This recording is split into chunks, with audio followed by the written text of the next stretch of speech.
Hello guys, welcome back to Pariksha Guru academy. आज लेकर आए फिर से एक बार आपके लिए केमिस्ट्री का पार्ट 4। गाइस, वीडियो शुरू करने से पहले प्लीज़ हमारे चैनल को लाइक करें, शेयर करें और सब्सक्राइब करना ना भूलें। चलिए बिना देर करे पहले पढ़ते हैं मोटिवेशन थॉट, उसके बाद करेंगे 30 क्वेश्चन केमिस्ट्री के। ठीक है, जिन लोगों ने मॉर्निंग वाली क्लास नहीं देखी है वो मॉर्निंग वाली क्लास ज़रूर देख लेना, देख लिया करो और शेयर भी कर दिया करो। मतलब चलो देखते हैं अनुष्का ने क्या लिखा है। To succeed in your mission you must have single minded devotion to your goal. आपको अपने मिशन में सक्सेस होने के लिए आपको एक लक्ष्य पे केंद्रित होना पड़ता है। ये बहुत सही बात है, लेकिन अगर आज के टाइम में देखा जाए, देखो ये इन्होंने पहले भी लिखा था, लेकिन इन्होंने 2-3 बार लिखा तो मैंने इस वजह से फिर से ले लिया, क्योंकि अच्छा मोटिवेशन थॉट इस वजह से ले लिया। अब देखते हैं, मतलब देखो आज का टाइम क्या है कि आपको एक मिशन तो रखना है कि आपको लॉन्ग टर्म वाला कि मुझे इसमें जाना है। जैसे कि मान लो आप एसएससी में जाना चाहते हो, इनकम टैक्स ऑफिसर में जाना चाहते हो, लेकिन अभी आपको क्या है, शॉर्ट टर्म में छोटी से छोटी जॉब मिल जाए वो भी ले लो, क्योंकि आपको पता है कि जिसमें एक बार वैकेंसी आती है उसमें दोबारा वैकेंसी आना मुश्किल है। समझ रहे हो ना? तो इस चीज़ को, अपने गोल को तो एक ही रखो गोल, लेकिन आप जो है एग्ज़ाम में फॉर्म ज़रूर डालो। जब तैयारी कर रहे हो तो क्वेश्चन तो एक ही से आएंगे, कोई ऐसा थोड़ी है क्वेश्चन अलग से आएंगे। ठीक है, बस लेवल का थोड़ा सा अंतर पड़ जाता है कि किसी में कम आता है, किसी में ज़्यादा आता है। और जो अपने लोग लेवल कर रहे हैं वो तो लेवल है ही, मतलब यूपीएससी का प्री में भी आप कर सकते हो। मैं यहाँ तक बता रहा हूँ आपको, बाकी एग्ज़ाम तो सभी आपको पता ही है, आईएएस सबसे बड़ा एग्ज़ाम होता है। अच्छा, ये देखते हैं मिस्टर खान ने क्या लिखा है। जिनमें अकेले चलने का हौसला होता है उनके पीछे एक दिन काफिला होता है। Very good. जब अकेले आए हो, अकेले ही हर काम करना है, अकेले ही जाओगे, तो फिर उनके पीछे पूरा काफिला होता है। मतलब काफिले से मतलब उन्हें सारे लोग सपोर्ट करते हैं। देखो एक ही फंडा है, जब तक आप सक्सेस नहीं होते सारे लोग आपको तरह तरह के लोग कहते हैं, तरह तरह की चीज़ें कहते हैं। आपको कौन क्या कहता है कोई फ़र्क नहीं पड़ता, आपको ऐसे बनना है। जैसे बहुत सारे लोग ऐसे होते हैं कि तैयारी कर रहे हो, बहुत जगह मालूम है अपने में क्या होता है, मतलब कहते हैं वहाँ पे इतनी रिश्वत चल रही है, रिश्वत से हो गया उनका, ऐसा हो गया वैसा हो गया। इन सारी चीज़ों, जब कोई ऐसी बातें करे ना, आपको उससे 10 कदम दूरी पे भागना है, क्योंकि ऐसा बंदा आपको डीमोटिवेट करेगा। मोटिवेट कभी नहीं करेगा, डीमोटिवेट करेगा, हमेशा याद रखना। ठीक है, चलो देखते हैं क्वेश्चन नंबर 1 क्या बोलता है। लोहे के उत्पादन के लिए जिस कच्ची वस्तु का इस्तेमाल होता है वह है कोक, चूना पत्थर, पेट्रोल या फिर रबर। तो लोहे के उत्पादन के लिए जिस कच्ची वस्तु का इस्तेमाल होता है वह है, देखो स्टूडेंट जो भी पढ़ रहे हैं उनके लिए हर टाइप के क्वेश्चन आए, आपके फिजिक्स के भी, केमिस्ट्री के भी, बायो के भी। बस इकोनॉमी बची है आपकी, बाकी आपके सारे सब्जेक्ट आ चुके हैं जो आते हैं। ठीक है, हिस्ट्री के भी कराए क्वेश्चन, जियोग्राफी के भी और पॉलिटी के भी। तो इसका राइट आंसर क्या हो जाएगा? Option B, option A. ठीक है, कोक, ये आपका बी होगा, ये ए होगा। ठीक है, उससे कोई दिक्कत नहीं, आंसर आपका कोक होगा। ठीक है, याद रखना। अब कोक के बारे में जान लेते हैं। कच्ची वस्तु का इस्तेमाल होता है लोहे के उत्पादन में। ये जब मतलब लोहा बनता है तो उसमें कच्ची वस्तु में कोक का यूज़ होता है। अब कोक होता है क्या है? अब कोक आपको नहीं पता होगा, लेकिन कोक के बारे में मैं आपको बताऊंगा। कोयले को जो वायु की अनुपस्थिति, मतलब वायु का उसमें उपस्थिति नहीं होती, वायु की अनुपस्थिति में गर्म करने पर जो वाष्पशील गर्म लावा निकलता है। ठीक है, जैसे कि आपने, ये आपका कोयला है कोई, इसे आपने गर्म किया, नीचे से गर्म किया, वायु की अनुपस्थिति है, तो इसमें जो गर्म वाष्पशील जो गर्म लावा निकलता है, ठीक है, तो कोयले में, तो उसी को क्या बोला जाता है? जो लावा निकलता है तथा जो अवशेष बचता है, मतलब लावा निकला और जो शेष बचा बाकी उड़ जाता है, तो वो आपका क्या कहलाता है? कोक कहलाता है। याद रखना। ठीक है, आगे समझ में। कोक आज के बाद नहीं बोलोगे कोक किसे कहते हैं। और इसमें 80 से 85% लगभग आपका कार्बन होता है। इसका उपयोग जो होता है वो धातुओं के निष्कर्षण वगैरह में होता है। अच्छा, ये रबर का आ गया, रबर के बारे में भी जान लेते हैं। प्राकृतिक रबर जो होती है वो आइसोप्रीन का बहुलक होता है। बहुलक का मतलब जानते हो? एक जैसा दिखने वाला, ऐसे समझ लो। रबर का जो प्राकृतिक रबर जो होती है वो आपकी आइसोप्रीन का बहुलक होती है। क्वेश्चन नंबर 2 देखते हैं गाइस। पेट्रोल से लगी आग को बुझाने के लिए प्रायः जल का इस्तेमाल नहीं किया जाता, क्योंकि क्यों नहीं किया जाता, मतलब पेट्रोल से जो आग लग जाती है उसमें जल का इस्तेमाल क्यों नहीं किया जाता है। आग की लपटें काफ़ी गर्म हुई हैं तो जल से ठंडी नहीं की जा सकती। जल और पेट्रोल रासायनिक तौर पर अभिक्रिया करते हैं। जल और पेट्रोल आपस में मिश्रणीय होते हैं। जल और पेट्रोल आपस में अमिश्रणीय होते हैं। पेट्रोल जल की सतह पर परत बना लेता है। ध्यान से पढ़ना इसके ऑप्शन, मैं आपको टाइम दे रहा हूँ 40 सेकेंड का, ठीक है। 40 सेकंड का समय ले लो, क्योंकि क्वेश्चन तो इजी है बट इसमें ऑप्शन थोड़ा सा घूमे हुए हैं।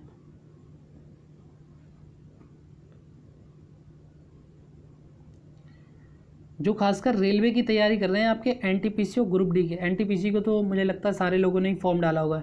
एनटीपीसी की बहुत सुपर जॉब है आपका। जो इनका उसमें एसएससी सीजीएल में जो सिलेक्ट होते हैं ना, सीजीएल की लेवल की पोस्ट होती है, मतलब कंपेयर करो तो एनटीपीसी की बहुत अच्छी पोस्ट होती है। उनके लिए, रेलवे वालों के लिए क्वेश्चन बहुत शानदार हैं। डायरेक्ट आपको ये क्वेश्चन ऐसे ही मिलेंगे।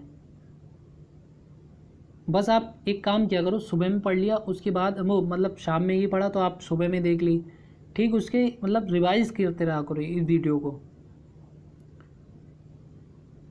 तो इसका राइट आंसर क्या हो जाएगा, ऑप्शन डी। जल और पेट्रोल आपस में अमिश्रणीय होते हैं, मतलब मिले हुए नहीं होते हैं। पेट्रोल जल की सतह पर परत बना लेता है। इस वजह से आपका जो है पेट्रोल में आग को बुझाने के लिए इस्तेमाल नहीं किया जाता, क्योंकि ये क्या करता है, पेट्रोल जल की सतह पर अपनी परत बना लेगा तो फिर बुझेगा क्या। आगे समझ में। चलो क्वेश्चन नंबर 3 देखते हैं गाइस। बहुलकी प्रकृति का पदार्थ नहीं है, नायलॉन, सेल्यूलोज, मंड या फिर ग्लूकोज। बहुलकी प्रकृति का पदार्थ नहीं है।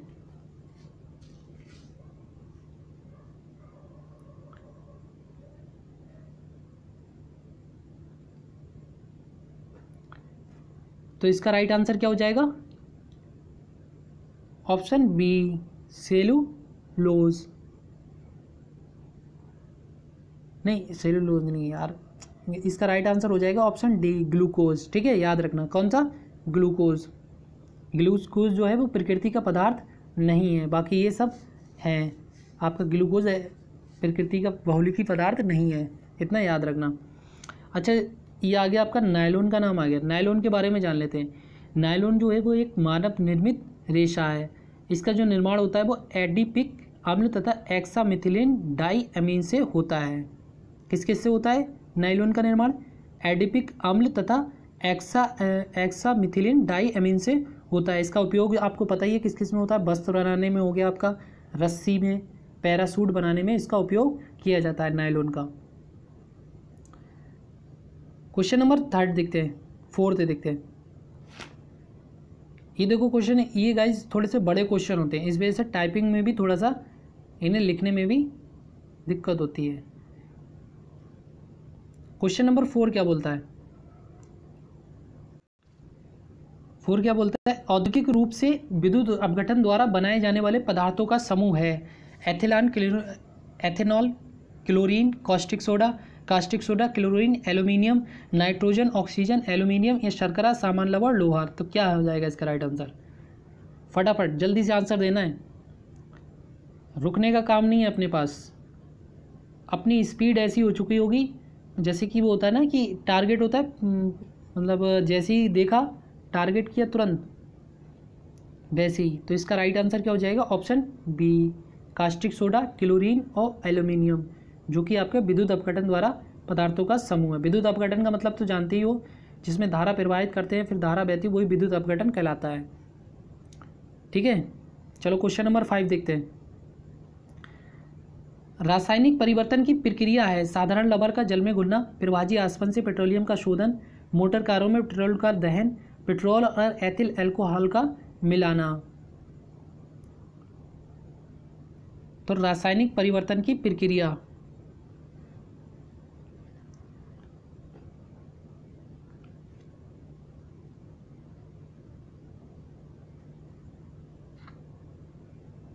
तो इसका राइट आंसर क्या हो जाएगा, ऑप्शन सी, मोटर कारों में पेट्रोल का दहन।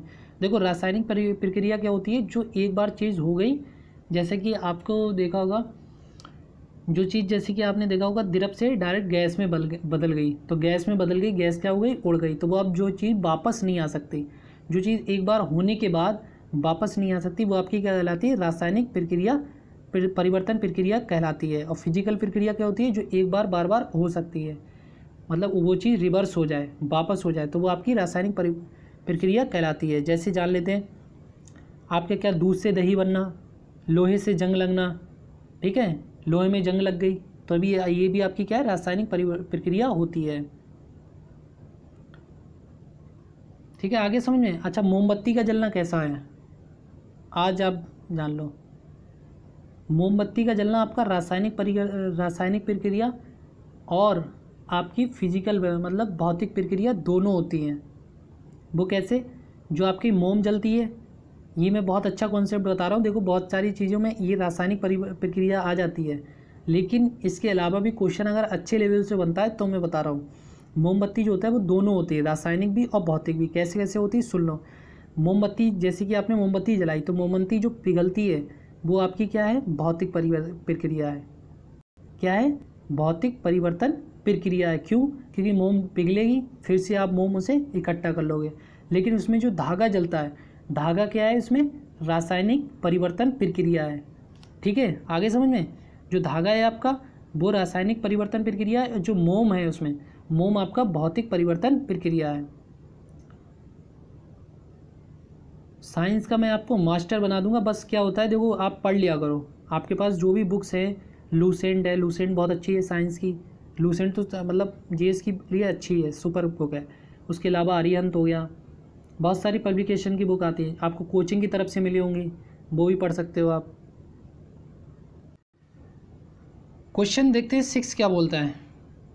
अच्छा, मैं आपको एक चीज़ क्यों नहीं रिकमेंड करता, जैसे कि मैंने बुक बताया, मैंने बताया लूसेंट की ले सकते हो, अरिहंत की ले सकते हो बुक आप, और इसके अलावा जो आपको किताब वहाँ से कोचिंग से मिली वो ले सकते हो। मैंने एक क्यों नहीं बताया, मैंने क्यों नहीं बताया, क्योंकि देखो अपनी अपनी चॉइस होती है। किसी को कोचिंग का पढ़ा हुआ बहुत अच्छा लगता होगा, किसी को बुक से पढ़ा हुआ अच्छा लगता होगा, किसी को लूसेंट से बुक से अच्छा लगता होगा, किसी के पास अरिहंत होगी उससे अच्छा लगता होगा। बहुत सारी पब्लिकेशन आते हैं, प्लेटफॉर्म पब्लिकेशन आता है, ठीक है, कुल ठीक है, इस टाइप से। तो आपको जो चीज़ अच्छी लगे अपने हिसाब से देख लिया करो कि पढ़ने में कौन सी आपको बुक सूटेबल लग रही, वही आप ले लिया करो। पर्यावरण का क्वेश्चन नंबर 6 क्या देता है, पर्यावरण का प्रदूषण करने वाली गैस है ऑक्सीजन, नाइट्रोजन, सल्फर डाइऑक्साइड या फिर भाप।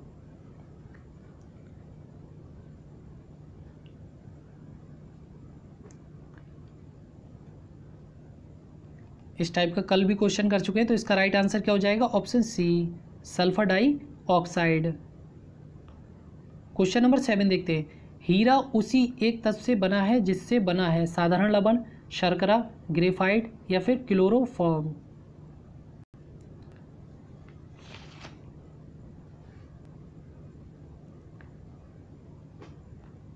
गर्मी कुछ ज़्यादा हो रही है गाइस, गर्मी बहुत है। अभी पारा जो है ना आपका बहुत ऊपर जाने वाला है, 40 तो चल ही रहा है, अभी जाने की उम्मीद है 45 डिग्री सेंटीग्रेड। अभी उबलना बाकी है हम लोगों का, क्या उबलना बाकी है।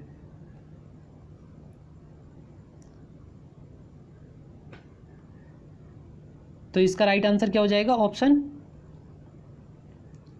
सी, ग्रेफाइट। ठीक है, हीरा जो है किसका अपर रूप है, एलोट्रॉप है कार्बन का। ठीक है, दोनों कार्बन के अपर रूप है, हीरा भी और आपका ग्रेफाइट भी।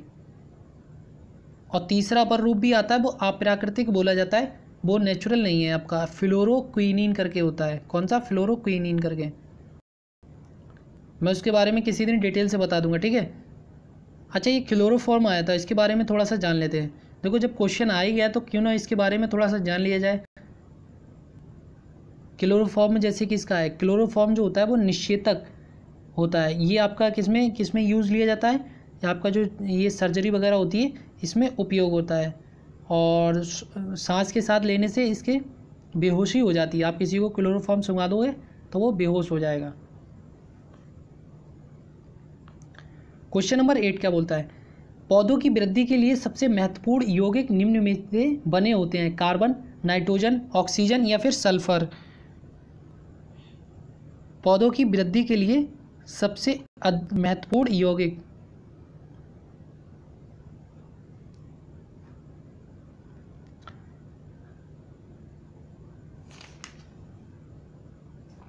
तो इसका राइट आंसर क्या हो जाएगा? Option B, nitrogen. Question number 9 देखते हैं। कास्टिक सोडा के विलयन को अलसी का तेल होता है, अलसी के तेल के साथ गर्म करने से बने यौगिक निम्न की तरह काम में लाया जा सकता है: ईंधन, उर्वरक, साबुन या फिर प्लास्टिक।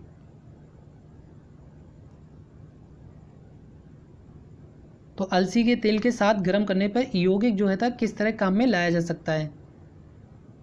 तो इसका राइट आंसर क्या हो जाएगा? ऑप्शन सी, साबुन। ठीक है, अभी आपको पूरे याद करना है। कास्टिक सोडा NaOH के साथ गर्म करने गए, अलसी का तेल तो आपको साबुन के काम में ला सकते हैं, महत्वपूर्ण यौगिक है।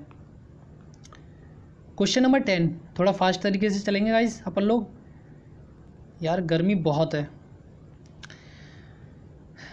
क्वेश्चन नंबर 10 क्या बोलता है? सल्फ्यूरिक अम्ल के औद्योगिक उत्पादन में काम आने वाली दो गैसें हैं, कौन कौन सी हैं? सल्फ्यूरिक अम्ल के औद्योगिक उत्पादन में, देख के ही आराम से बता सकते हो आंसर इसका।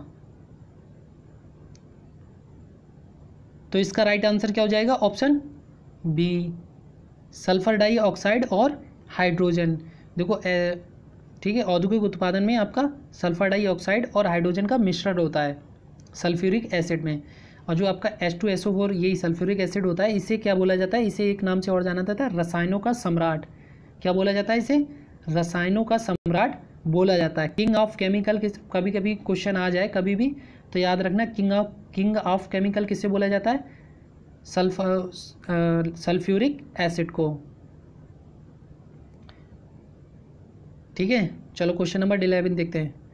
महासागरों से शुद्ध जल किस विधि से प्राप्त किया जा सकता है? फिल्टरन, आसवन या फिर बाष्पीकरण या फिर प्रवाजी आसवन। महासागर में आपको पता है नमक वाला पानी होता है, अब उसे शुद्ध जल कैसे प्राप्त करेंगे? अब वो हमारे, अगर हमने पी लिया तो हमारे क्या होगा? हमारा सब लीवर पे और आंतों पे बहुत इफेक्ट पड़ेगा, गल जाएंगी नमक की वजह से। तो इसका राइट आंसर क्या हो जाएगा? ऑप्शन बी, आसवन।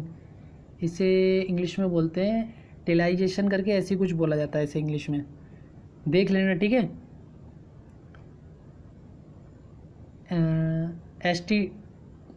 एस्टिडिडाइलेशन ऐसे कुछ इंग्लिश में बोला जाता है, आप चेक कर लेना। जो भी इंग्लिश वाले हैं ना, समझ में नहीं आता वो एक बार चेक कर लेना, ऐसे कुछ बोला जाता है, एस्टिडाइलेशन ऐसे कुछ नाम होता है। ठीक है, मुझे फिलहाल मैं इसके बारे में बता देता हूँ आसवन होता क्या है। ठीक है, जैसे कि आप जब द्रव को गर्म करते हो, क्या करा आपने? द्रव को किसी को गर्म किया, द्रव को आपने गर्म किया, तो जब वह वाष्प में परिवर्तित हो जाता है, तो जब वाष्प में आपका परिवर्तित हो जाएगा, और जब वाष्प को ठंडा किया जाता है, जब वाष्प को ठंडा किया जाता है तथा वह पुनः जल में परिवर्तित होता है, उस क्रिया को आसवन कहते हैं। इसी तरीके से आपके महासागर के जल को शुद्ध किया जाता है। आगे समझ में? एक बार फिर से बता देता हूँ आसवन होता क्या है। महासागर का जो भी आपका जल होता है उसका फिल्टर, मतलब उसे शुद्ध कैसे बनाया जाता है? पहले उसे गर्म किया जाता है, फिर वो वाष्प में बदलने लगता है। जब वो वाष्प में मतलब उड़ना शुरू हो जाता है, फिर उसके बाद उसे ठंडा करके फिर से पुनः जल में परिवर्तित कर दिया जाता है। तो ऐसी क्रिया को क्या कहा जाता है? आसवन कहा जाता है। इससे क्या होता है, जो महासागर का जो नमक वाला होता है पानी, नमक वाला जो पोर्शन होता है वो उड़ जाता है, या पानी पानी रह जाता है, और इसी क्रिया को आपका आसवन बोला जाता है। क्वेश्चन नंबर 12 देखते हैं। किस प्रक्रम से समुद्र जल से सामान्य लवण प्राप्त किया जाता है? ऊर्ध्वपातन, बाष्पीकरण, क्रिस्टलन या फिर फिल्ट्रेशन। समुद्र जल से सामान्य लवण प्राप्त किया जाता है, ये तो आराम से बता सकते हो।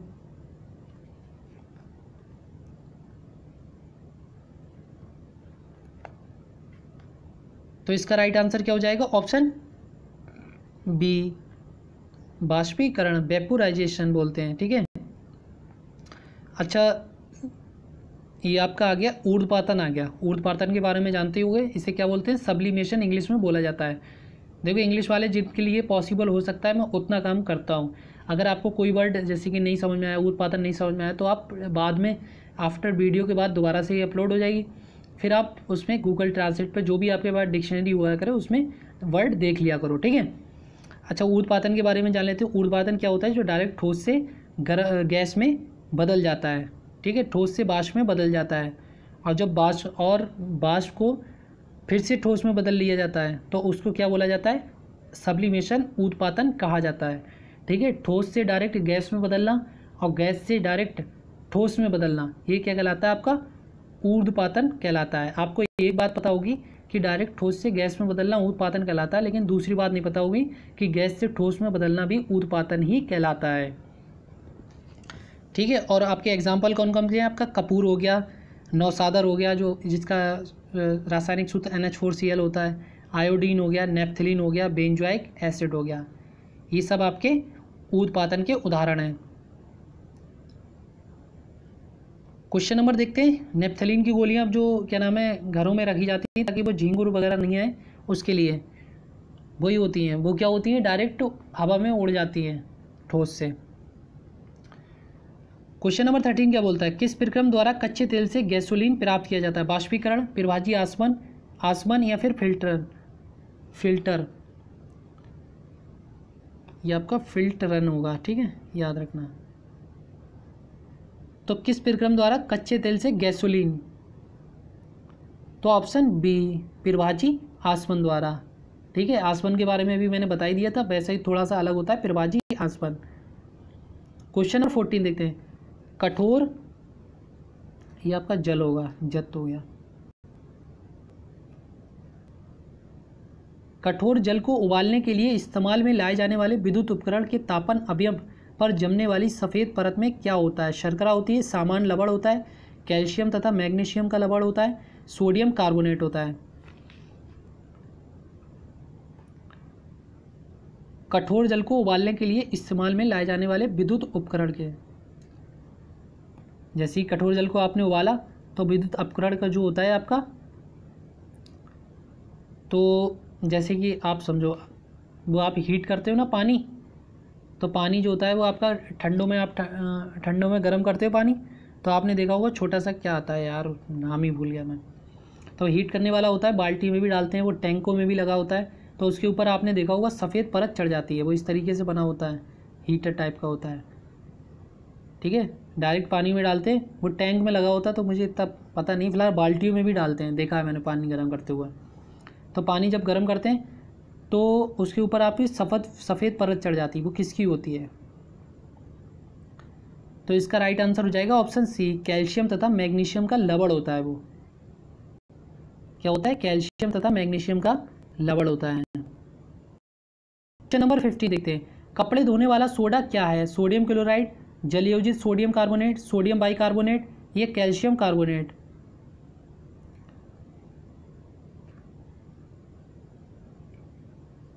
कपड़े धोने वाला सोडा, बहुत इजी क्वेश्चन, Na2CO3 और 10H2O भी लगता है इसमें, ठीक है। तो इसका राइट आंसर क्या हो जाएगा? ऑप्शन बी, जलयोजित सोडियम कार्बोनेट। और सोडियम बाइकार्बोनेट क्या होता है?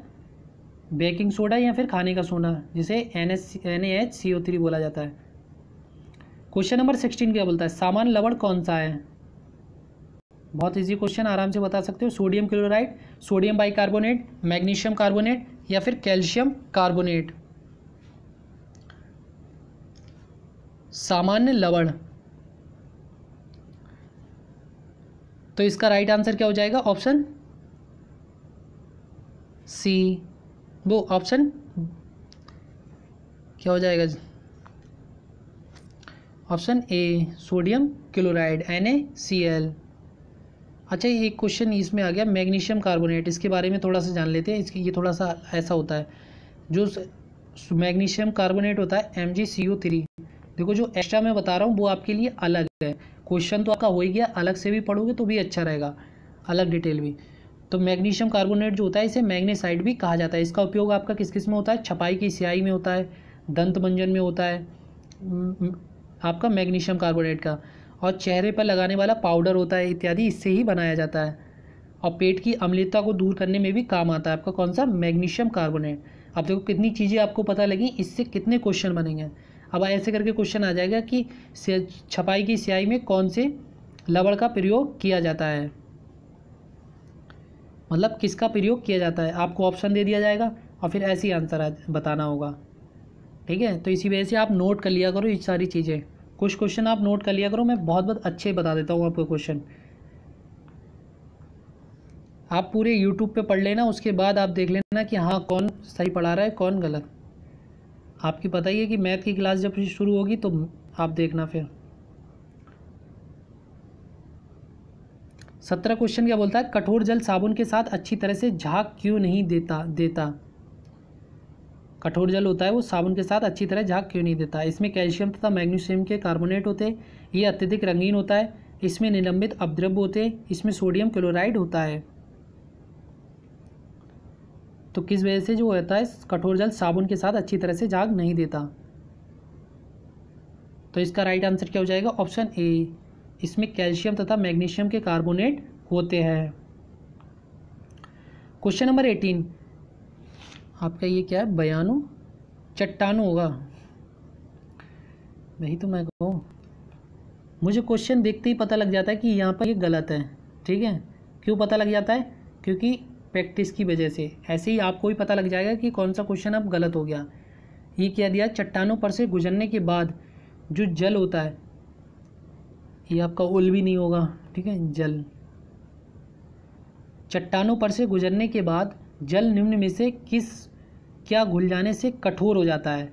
मतलब चट्टानों पर से जो जल गुजर जाता है, जब वो मतलब बाढ़ वगैरह आ जाती है तो उसके बाद जल जो हो जाता है वो कठोर हो जाता है। तो किस वजह से हो जाता है, कैल्शियम कार्बोनेट की वजह से, सोडियम क्लोराइड की वजह से, सोडियम कार्बोनेट की वजह से, या सोडियम फॉस्फेट की वजह से। अच्छा, एक चीज़ और ध्यान रखा करो, मतलब जो साइंस वाले क्वेश्चन जितने भी होया करें आप उन्हें कन्वर्ट किया करो अपनी भाषा में। ठीक है, जितनी अपनी भाषा में कन्वर्ट कर लोगे उतनी जल्दी आप आंसर दे दोगे। अपनी भाषा में कोशिश करो कि इसे कन्वर्ट करो, साइंस का यही फंडा रहता है। तो इसका राइट आंसर क्या हो जाएगा, ऑप्शन ए, कैल्शियम कार्बोनेट की वजह से चट्टानों पर से जब जल गुजरता है तो उसके बाद कठोर हो जाता है, कैल्शियम कार्बोनेट की उस पर चढ़ जाता है, मतलब कैल्शियम कार्बोनेट उसमें घुल जाता है, ऐसे समझो। क्वेश्चन नंबर 19, एक तत्व को दूसरे तत्व में बदलने का प्रक्रम क्या कहलाता है, रेडियो एक्टिव तत्व, क्षय, तत्वांतरण, सहसंयोजन आबंध का निर्माण, या फिर संकरण। एक तत्व को दूसरे तत्व में बदलने का प्रक्रम, मतलब एक तत्व से दूसरे तत्व में बदलने का होता है, एक्सचेंज हो जाता है।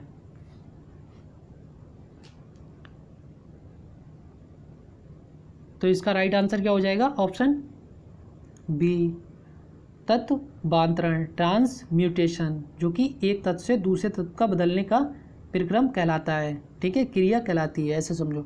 उसके बाद देख लें अपन लोग किसके बारे में, रेडियो तत्व के बारे में थोड़ा सा जान लेते हैं। इसके बारे में क्वेश्चन बना रहता है हर समय। देखो जो इंपॉर्टेंट होता है मैं आपको चाहे वो ऑप्शन में हो फिर भी बता रहा हूँ आपको।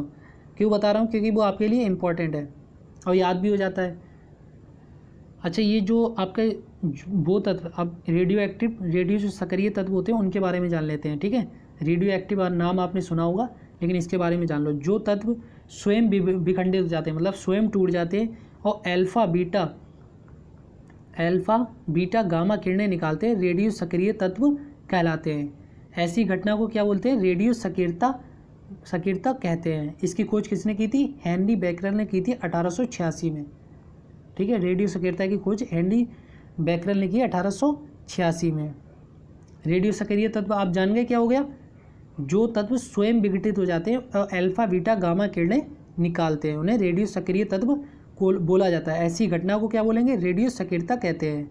और इसकी खोज हेनरी बेकरल ने 1886 में की। अच्छा, रेडियो सक्रिय तत्व का जो अंतिम उत्पाद होता है वो आपका कौन सा है, पीबी, सीसा, मतलब जिसे लेड बोलते हैं। ठीक है, रेडियम की खोज किसने की थी, अगर रेडियम की खोज की जाए तो मैडम क्यूरी ने। ठीक है, याद रखना, अगर पूछा जाए वो रेडियम की खोज किसने की तो मैडम क्यूरी ने। इन्हें फिजिक्स और केमिस्ट्री दोनों में नोबेल मिला है। एक चीज़ और है, इनकी जो फैमिली है उसमें भी सब पूरी फैमिली दुनिया की ऐसी है जिसे नोबेल पुरस्कार मिला है। लगभग 4-5 लोगों को इनकी फैमिली को मिला है। इनके हस्बैंड को भी मिला, हेनरी बेकरल इनके हस्बैंड हैं, ठीक है, पता नहीं कितने लोगों को पता होगा, मैडम क्यूरी के। उसके अलावा इनके जो इनकी जो वो थी ना, मतलब इनकी हेनरी बेकरल की सिस्टर को भी मिला, हेनरी बेकरल के मतलब बहनों को भी मिला। लगभग 4 से 5 लोगों को नोबेल पुरस्कार मिल चुका है। सोचो कितनी बड़ी फैमिली हो गई है, मतलब किस लेवल की फैमिली हो गई, इसके बारे में अंदाज़ा लगाओ। क्वेश्चन नंबर 20 क्या बोलता है, बेकिंग सोडा का रासायनिक नाम कौन सा है। बहुत टफ क्वेश्चन आ गया ये तो, देखते कितने लोग करते हैं इस टफ क्वेश्चन को। वो सोचते होंगे पता नहीं सर क्या बताने लगते हैं एक हिसाब से है।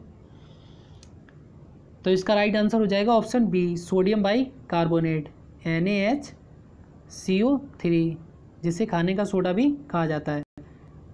क्वेश्चन नंबर 21 देखते हैं, तापमान के केल्विन पर जल का क्वथनांक है 100 डिग्री, 273, 373 या फिर 212। तापमान के केल्विन पैमाने पर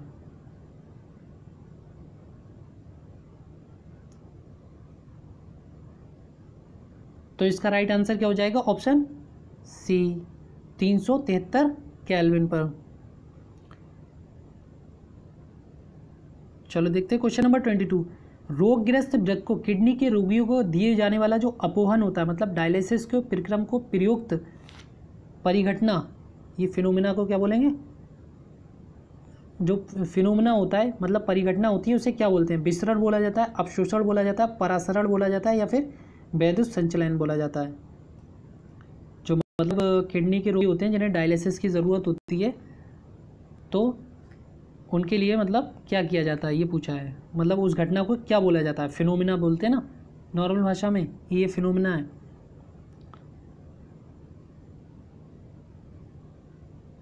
तो इसका राइट आंसर क्या हो जाएगा, ऑप्शन सी परासरण कहा जाता है। इस प्रक्रम को क्या बोला जाता है, परासरण, इंग्लिश में ऑस्मोसिस कहा जाता है। क्वेश्चन नंबर 23, दूध निम्नलिखित का उदाहरण है, निलंबन, जेल, पायस या फिर झाग। तो दूध किसका उदाहरण है,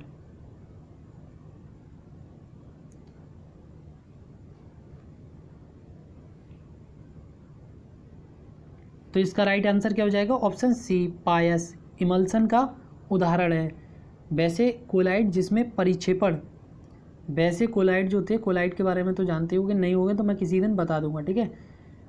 कोलाइड, सस्पेंशन, इनका नाम तो आपने सुना होगा, जो इनमें से रेखा वगैरह मतलब टार्च गुजारी जाती है, ठीक है। पहले इतना समझ लो फिर उसके बारे में जान लेंगे। वैसे कोलाइड जिसमें परिक्षेपित कण तथा परिक्षेपण माध्यम दोनों द्रव हो, क्या कहलाता है, पायस कहलाता है। परिक्षेपण मतलब कि रिफ्लेक्शन, मतलब कि रिफ्लेक्शन कण हो, मतलब कि परावर्तित कण हो जो वापस आ जाए, और दूसरा परिक्षेपण माध्यम मतलब कि वापस वाला ही माध्यम हो, तो वो क्या कहलाता है आपका, इमल्सन पायस कहलाता है। और ये किसका उदाहरण है, दूध का उदाहरण है। अच्छा कोलाइड आ गया, तो कोलाइड के बारे में चलो मैं बता देता हूँ थोड़ा सा। कोलाइड अभी मैंने बताया था, कोलाइड क्या होता है, जिसमें विलायक ठोस तथा विलेय द्रव होता है, जेल कहलाता है, तो वो कोलाइड कहलाता है। कोलाइड क्या हो गया आपका, जिसमें द्रव ठोस तथा विलेय जो जिसमें जो मिला हुआ वो द्रव हो, तो वो क्या कहलाएगा आपका, कोलाइड कहलाएगा। जैसे एग्जाम्पल जेल, जेल आपका कोलाइड का उदाहरण है। चलो बढ़े आगे, क्वेश्चन नंबर 24 देखते हैं। ये 23 था क्वेश्चन। बारूद निम्नलिखित का मिश्रण है, किसका मिश्रण है, चलो आंसर देखो फिर आंसर दो। बारूद,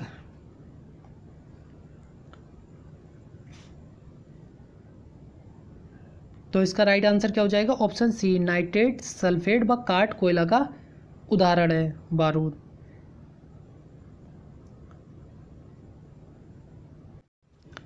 क्वेश्चन नंबर 25 क्या बोलता है, खाद्य परिरक्षक मतलब कि प्रिजर्वेटिव के रूप में सर्वाधिक उपयोग में लाया जाने वाला पदार्थ है, sodium bicarbonate, tartaric acid, acetic acid या फिर बेंजोइक एसिड। खाद्य परिरक्षक मतलब खाद में ऐसे समझो। तो इसका राइट आंसर क्या हो जाएगा? Option D, benzoic acid. इसके बारे में मैं पहले भी करा चुका हूँ। अच्छा, ये टार्ट्रिक एसिड आ गया, तो इमली में कौन सा पाया जाता है? Tartaric acid. एसिटिक एसिड किस में पाया जाता है? आपका सिरके में। चलो देखते हैं क्वेश्चन नंबर 26। कपड़ों के रंग का व्यंजन ब्लीचिंग करने वाला अभिकर्मक रीजेंट कौन सा है? Sodium chloride, sulphur dioxide, carbon dioxide या फिर सल्फर ट्राईऑक्साइड। कपड़े पे मतलब जैसे कि आपका वाइट होता है तो उस पर ब्लीचिंग वगैरह कराते हैं, वैसे ही मतलब कि उसके हिसाब से थोड़ा बहुत कलर वगैरह लगा देते हैं। तो इसका राइट आंसर क्या हो जाएगा? Option B, sulphur dioxide. ठीक है, व्यंजन मतलब ब्लीचिंग करने वाला अभिकर्मक है। Question number 27। वह रासायनिक अभिक्रिया जिसके घटित होने से ऊष्मा बनती है कहलाती है? उत्क्रमणीय अभिक्रिया, और आपका एंडोथर्मिक मतलब कि ऊष्मा शोषी अभिक्रिया, तापीय अभिक्रिया या फिर ऊष्मा छेपी अभिक्रिया, एक्सोथर्मिक अभिक्रिया। तो क्या हो जाएगा इसका राइट आंसर? जिसके घटित होने से ऊष्मा बनती है। अब ऊष्मा शोषी या ऊष्मा छेपी के बारे में पता होगा, मैंने आंसर बता दिया। ये आपका ऊष्मा शोषी है। ठीक है, ऊष्मा शोषी। तो इसका राइट आंसर क्या हो जाएगा? ऊष्मा छेपी। ठीक है, देखो ऐसा होता है, ये रासायनिक अभिक्रिया जब होती है, अब इसके पीछे पूरी अभिक्रिया होती है, वो तो करके नहीं बता सकते, ना ही आप पढ़ोगे भी तो भी कोई फ़ायदा नहीं, बहुत लेवल थोड़ा बढ़ जाएगा। जब ये ऊष्मा छेपी अभिक्रिया होती है तो इसमें क्या होती है? एक्सोथर्मिक मतलब कि बाहर निकलना। तो इसमें क्या होती है? ऊष्मा निकलती है। ऊष्मा शोषी अभिक्रिया में क्या होता है? इसमें ऊष्मा अवशोषित हो जाती है। ठीक है, तो ये अभिक्रिया कौन सी थी जिसमें ऊष्मा निकली? तो आपकी ऊष्मा छेपी, एक्सोथर्मिक। Question number 28। किसी ठोस वस्तु को गर्म करने से उसके सीधे गैसीय रूप में परिवर्तित हो जाने का प्रक्रम कहलाता है? क्या कहलाता है? वियोजन कहलाता है, विलयन कहलाता है, या फिर आपका सब्लिमेशन ऊर्ध्वपातन कहलाता है, या फिर बाष्पीकरण कहलाता है? अभी हम लोग कर भी गए, तो ये ऊर्ध्वपातन है। ठीक है, ऊर्ध्वपातन।